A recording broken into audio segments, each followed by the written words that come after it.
Alright, your main man coming back. We're going to be talking about Ravnica pre-release. I played in two events up there, the 9 a.m. in the morning. I just don't like doing that midnight one anymore where you end up about 6:30, 7 o'clock in the morning until it's over. Basically, the store I go to, they do one right at midnight, and that's their first pre-release. But I did that one last time, and that's just not really what I want to do. I'm a working man, you understand, and it's not what I want to do with a whole sum of my weekend. Sort of recover from being out from that. But I played the 9 a.m. and I think they had two more on Saturday, but I just played the first one because we had our Ravnica Dungeons and Dragons game that night at about 6. Um, and then the next night, which was Sunday at 6, so it's the last uh, tournament they have up there is Two-Headed Giant, and the guy who runs the Ravnica game, who is, of course, a Kithkin himself. He is also my partner there. So he and I played both the last Ravnica as partners and this Ravnica as partners. So let's go through. I'm going to kind of show you the deck, show you the sleeves here. I bought these sleeves. Knew they were brand new sleeves. They had in the game store. They were like $12.99 plus tax. And they look smooth, so they're definitely going to go sleeve up a Commander deck. Pretty much all I play besides Limited is Commander. I like Limited. I'm really good at it. So at the 9 a.m., we went 4-0 and just smashed through everyone. I think there were like 57 people there or something like that. They couldn't even fit them in the store everywhere. It was an enormous amount of people, particularly for being 9 a.m. The owner said that was he was shocked at how many people came and turned out for it. Not only did I go, my buddy, uh, who's my partner, went and played in that one. Two of our other, uh, two of my friends from a different group that I play some Magic Commander with, they came out and played too. Um, my partner played one of those guys in the second round and beat him. I didn't play any of my buddies this time through. You get a seeded pack. I, of course, went Orzhov. That's not going to be a mystery or a surprise to anyone out there. I like Orzhov. I like Golgari. I like Demir. I like playing black. I am a black mage through and through and through and through and through. So, no surprise. I love black in limited, and I love white and limited as well because there's so much removal. Removal is a key to winning. It's like, I'm not playing because you kill that piece of trash. That's what you get for coming against your main man. And pre-release, we ran a package of, well, I'll show you the lands I dug out. I'm a land snob, so I make sure to get all the same art on the lands. I just use the same lands for both times we played. As you can see, same land right there. Kind of the Luke Skywalker lands from Tatooine with a little house. It looks just like it. I literally up there on top of that. In fact, I think you can see the side of it right there, all the way up here. I think that's the side of it. Is the actual. My kid has the actual Luke Skywalker Tatooine farmhouse, the dome thing, whatever, and those, which actually came from one of the Ravnica sets. This, of course, really more of a Golgari than anything else, but it was a black land that we played. Um, in this, both my selections had slightly more white mana symbols than they did black, and by slightly I mean like one, maybe two more white mana. I think one had one more white mana symbol, and I think this one had two more white mana symbols. So we played 17 lands. So 7 of them were swamps, 8 of them were plains, and 2 of them were Golgari Go Gates that we cracked. When the seeded pack, obviously I went with Orzhov. Sometimes even though you go seeded one way, you go another. I did not splash anything in here. I'm not a huge fan of having to splash if you don't. I love to play 2 colors, and that's it.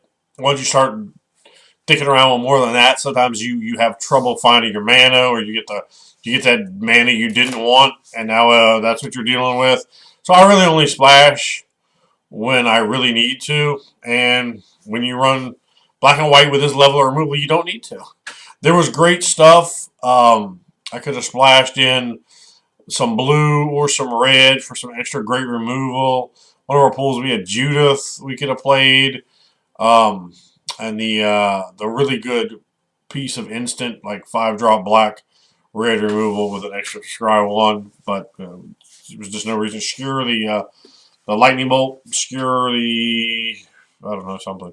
Anyway, so the first we ran this this is my own deck, so and I went 4-0. When you go 4-0, that's it. The tournament stops, and whoever goes 4-0 goes 4-0. That's all the rounds that they run. And I won 9 packs off that. I had the best record up there for whoever else went 4-0. I think if you went 3-1 and you went 4, or if you went 3-1 or 3-0-1, like you had a tie, a time limit tie or whatever, or 4-0, you got packs. I think at 3-1 you got 6 packs, and at 4-0 you got 9 packs. So you get 6 packs, including one sealed, 1 pack of the guild of your choice. So it's a total of 6, and then whatever you get with prizes. So I walked away with 15 packs for $25, and I don't think there was any tax on that. You also get like a spin down, and I think a code to use on Magic Arena. So anyway, though, we ran a Twilight Panther. Death Touchers are great, particularly when they're 1-drops. I mean, it's not fantastic that you have to fuel a black into it, but it is a 1-2 versus just being a 1-1. Obviously, I'd rather have a 1-1 Death Touching, but still a pretty decent card. It can get in there and attack a lot, so you can chip away a little bit of damage because people don't really want to block it. Impassioned Orator. This, I think I netted about 5 life off it, and it's a bear, so a white bear that will give you 5 life. Really nothing wrong with that. Imperious Oligarch. She came out a lot. 2-1 Vig with Afterlife 1. Afterlife 1 means when it dies, you get a 1-1 black-white flying spirit. So it's pretty good. Actually, in this deck, there's 2 copies of her.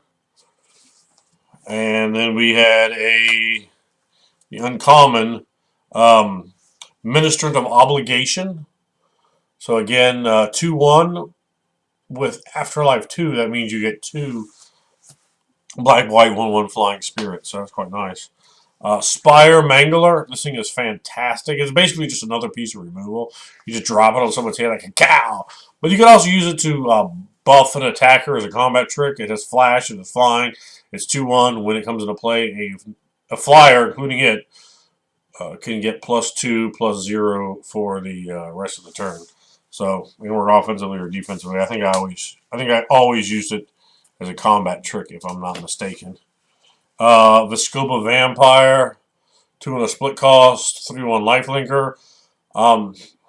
Of the 15 creatures I ran, this is definitely my least favorite. Civic Stalwart, this guy did a lot of good for me. A lot of, again, 1-1 flying tokens. You can pump him up. I think every time he came in, he got me at least 1 more point of damage. So for a Hill Giant, they can give you an extra point of damage, extra 2 points of damage, 3 points of damage. Fantastic. Carrion Imp, very solid. 4 for a 2/3 flyer. He exiles a card. Exiles a creature card, or and if he does, he gains you 2 life. Cynic Griffin, even though I wasn't playing Azorius, he can just be cast for the 2 white, so you don't have to splash any kind of blue for him. 3/2 flying, scry 1. Quite decent. There's a lot of flying in the set. If you didn't have flying or lots of giant spiders, not giant spiders, I don't know. There was a bigger spider, like a 3/5, not a 2/4. What are they called? A special card in the our rare in our seeded pack was Seraph of the Scales, and I was hitting her like crazy. I don't know how the other people that one of my buddies, he cracked her just a normal version of her out of a pack, and he swapped from Simic to Orzhov. He got her, and he got the 6-drop enchantment that's nuts. So he he had a really good Orzhov deck, even though he went Simic, which is neither, that's blue and green instead of black and white, so not, that's kind of odd. Um, but she's great. For 4, you get a 4/3 flyer. They can pay 1 white for Vigilance, 1 black for Death Touch, and she has Afterlife too. So, I mean, she's a rather fantastic card. And when I got her out, it was pop, pop, pop, and the mouth was no. So, and she came out a lot.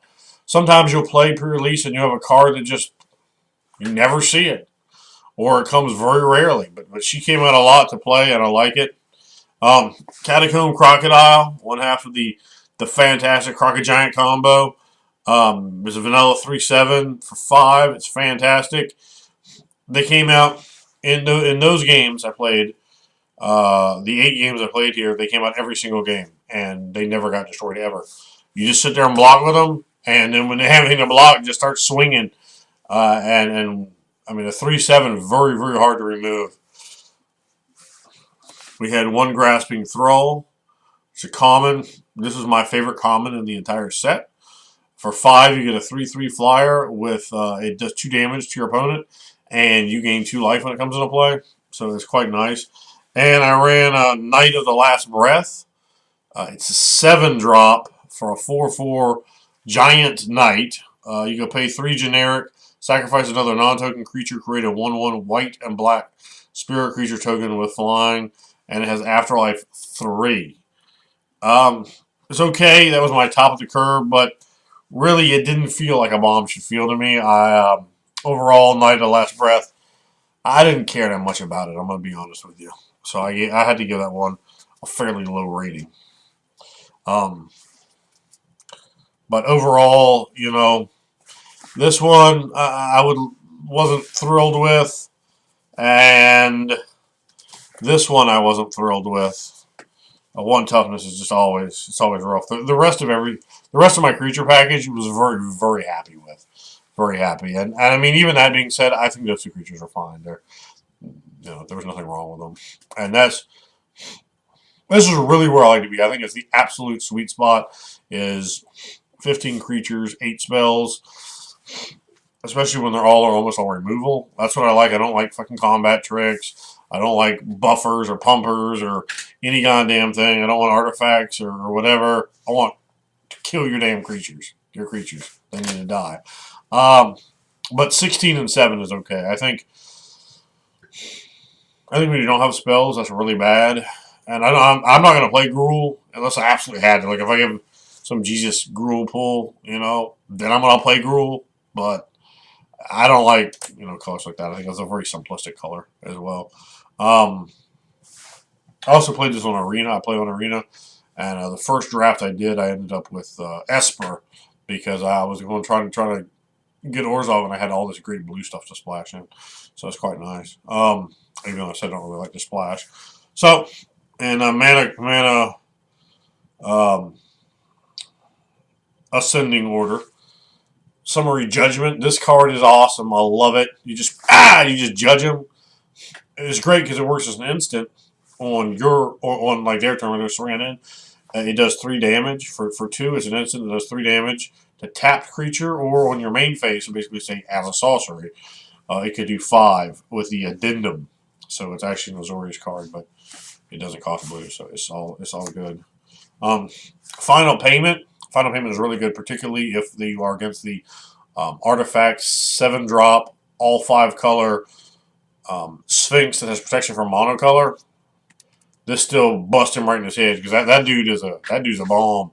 And if you don't have something like Final Payment to take care of him, you are in big trouble.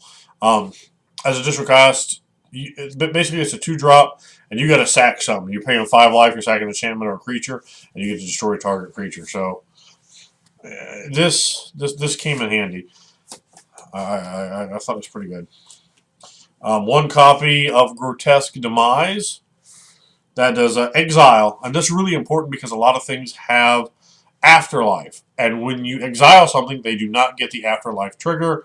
They don't get triggers for certain other things that might be important, and they can't raise the card. You can't use a raise dead type of effect or resurrection type of effect. And there are some of those in the set, so it's not completely useless.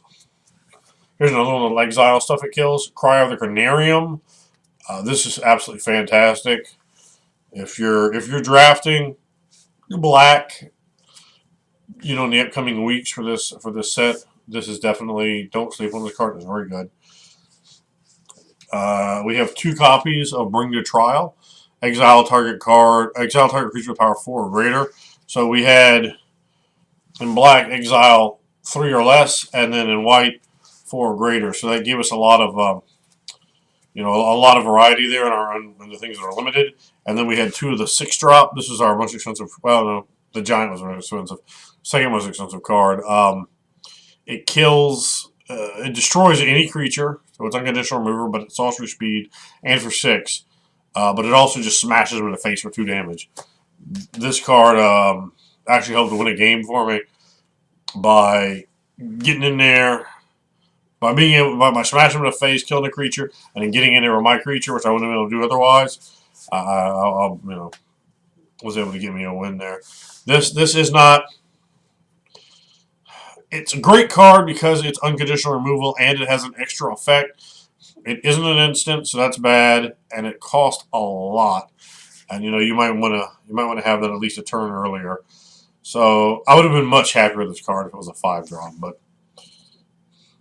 and it definitely could have been because even if it was a 5-drop, it's not amazing or anything. But it's okay. It's okay. But it's fine removal, and it's very splashable because there's only 1 black, not 2 black or not anything of another color. So that's not a consideration that you have to worry about. And now I'm going to show you the deck that we did for 2-Headed Giant. Now, 2-Headed Giant, you each get a box. So you get double. My partner picked Simic.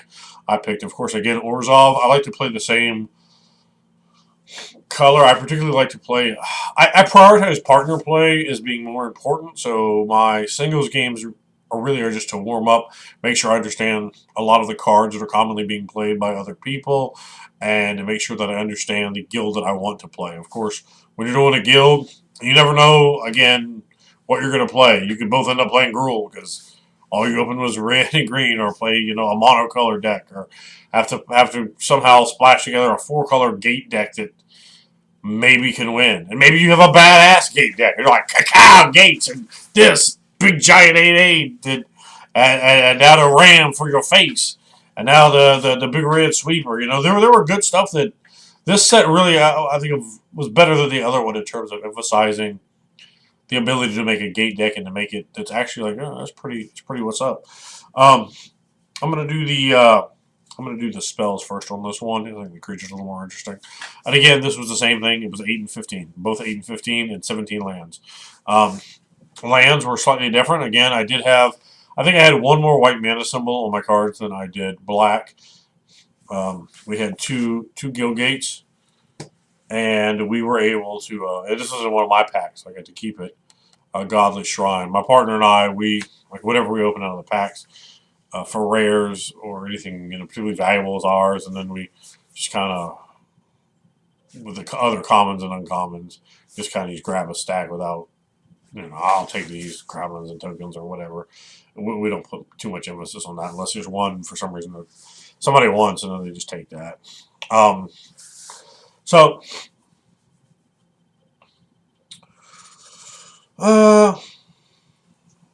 Yeah, okay, so let me make sure I explain how you do it. So you get double, so we both have a seeded pack, and then there's 5 more boosters. So it's a total of 12 boosters total, and you can use your partner's cards, and he can use your cards. So you have all those cards to make 2 decks, which means in 2-Headed Giant your deck should be better. And this deck is a little bit better, so that you understand that's really the reason why, because you have all these extra packs to pick from. Summary Judgment, again, we talked about that card before. Protest Demise, 1 copy of each. Bring to Trial, 2 copies. So far, it looks pretty similar. But these are different. These are different. So I'm just grabbing the same stack. They are. As you can see, there's the shards that it shows you. These are different stacks. We got a foil Mortify. This is Mortify. First of all, the artwork is sweet.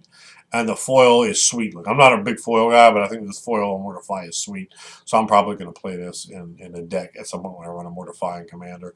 Though I'm not really a big fan of instant speed, of instant removals. I like my removal normal creatures or in ways that I can just keep using it over and over again. But this just all right out destroys a creature or enchantment. So it gave me some main deck, and we only play best of one, so it's all main deck. Main deck enchantment removal, which could be important. However, the only time it actually was important when we played, it got hit with it when I tried to counter, when I tried to destroy a counter, when I tried to destroy an enchantment, it got counterspelled. Let me put it that way. But that was our well, mortifying. I cracked that one. Ill-gotten inheritance. We didn't play this initially, and someone played it against us. We were kind of on the fence with this card. Like, yeah, in 101, this is not a good card, but let me read it to you. It's an enchantment for 4. At the beginning of your upkeep, ill-gotten inheritance deals 1 damage to each opponent, and you gain 1 life. Now, that's important because when you're playing against one person, they have 20 life. When you're playing against 2 two-headed giant, they have 30 life, so you're doing 2 damage to them. Each of them takes a damage, and you gain a life. So it really just puts them on a serious clock because that's basically 15 turns. They're dead. So if you can let this rot for 6 turns per se, that's 12 damage, and there's nothing they can do about it. And it just works really well. But it also has pay 5 in a black, sacrifice ill-gotten inheritance. It deals 4 damage to target opponent, and you gain 4 life. Unfortunately, it doesn't say 4 damage to each opponent, but whatever. So, the only game we lost, we basically lost to this card. So we said, well, let's flop it out because I was running 8 pieces of removal. So it has to be a fantastic card. I don't usually run enchantments. It has to be a fantastic card for me to run it in. Instead of removal, because we had not only removal but nice removal instead of this. Consecrate, Consume, split card. This is my favorite, I think, of the split cards in the set. Consecrate, exile target card from a graveyard, draw a card for 1 colorless and a split black or white. That might not seem great, but if you're in an early stall and you have to draw, you have to hit another land, you'll take it. You'll take it. You'll be happy to exile whatever from their graveyard and draw a card because you have to get that land. If you don't, I mean, there's no tomorrow. There's only today. You're carved on a tree at home. You understand what I'm saying? You ain't getting a second chance at that dance. It's not best out of 2 out of 3. You have to win now. So anywhere you have a draw that could offset that is very important and should not be underestimated. But you want to play Consume. But Consume is, again, it's a luxury, whereas Consecrate can be a necessity. So you have to really evaluate your cards carefully, for this format. But I think either way, even if Consume is a card by itself, you'd want to play it. Sorcery for 4.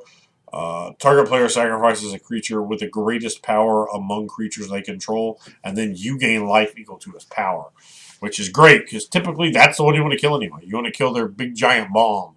Maybe you want to kill, something else, but just let you knock that bomb off, and that's just going to have to be good enough. And Kaya's Wrath, I'm going to pronounce that. Double the white, double the black, and it's a Wrath of God. And then you gain 1 life for each creature that you control that died this way. So, or that were destroyed this way. It's okay. I mean, having a Wrath is nice, for sure. So, I was happy to have that. I only got 1 copy of this card in the whole deal, which was unfortunate because this is a fantastic card. Orzhov Enforcer. I'm very happy with that. But yeah, in this, so we had more. I had another one of these I didn't play. I had 3 of these in the pool, so I only played 2 of them. The rest of the stuff we didn't have any, and of course the big black removal spell. This one we had in that pool as well. I think we may have had 2 of them. And we had the 5-drop black red instant scry one that I almost played. It was almost splash red, but I don't like to do 3 colors unless I feel my deck's weak, and I felt my deck was very strong. I had to make it was very hard to make the cuts to get down. There was a lot of very nice stuff that we didn't play, you know.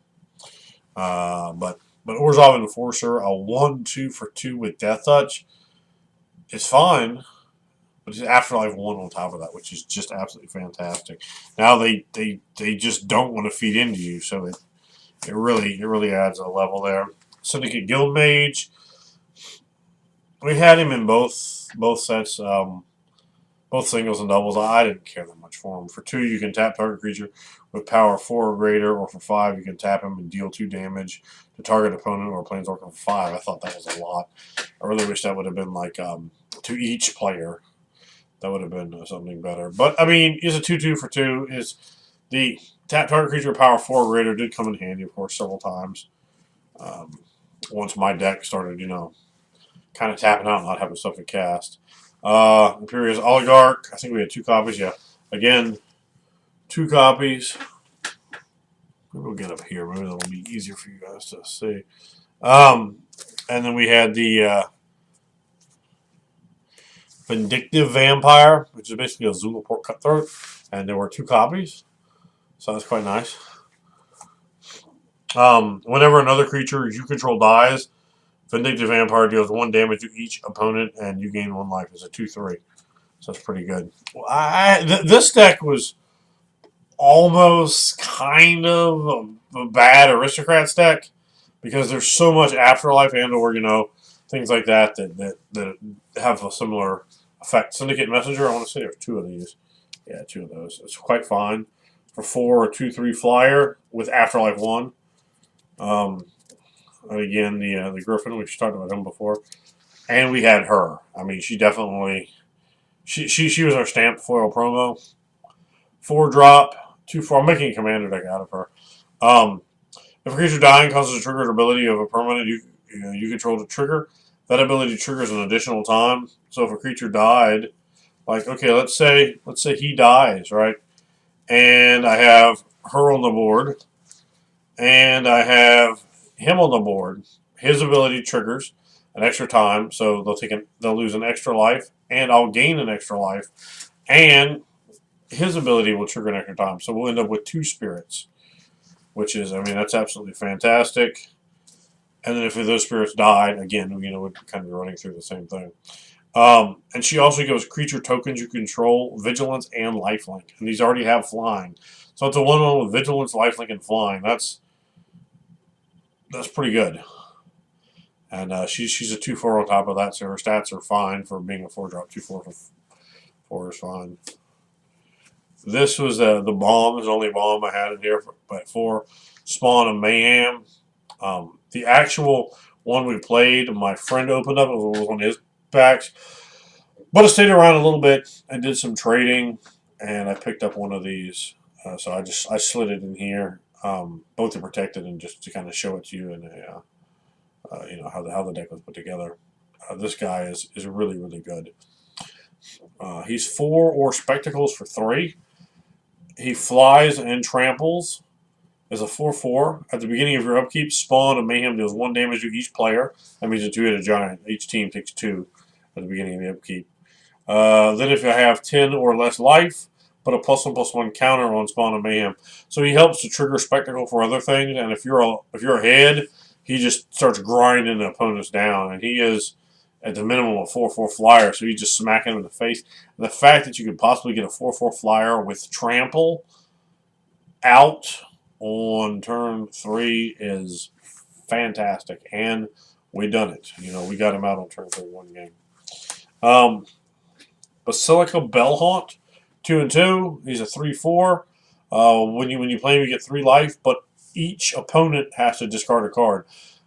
I found him rather mediocre, kind of on the disappointing side for playing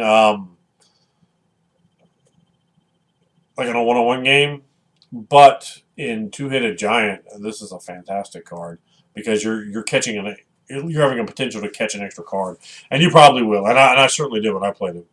And making people discard 2 cards, getting a 3/4 and gaining 3 life. There's a huge difference between 2 discards and 1 discard. And we had the grasping Thrall again. I told you I loved him, and he's a 3/3 flyer for 5, which is fine. You'll play 3/3 flyers for 5 in limited, but you gain 2 life, and each opponent takes 2 damage.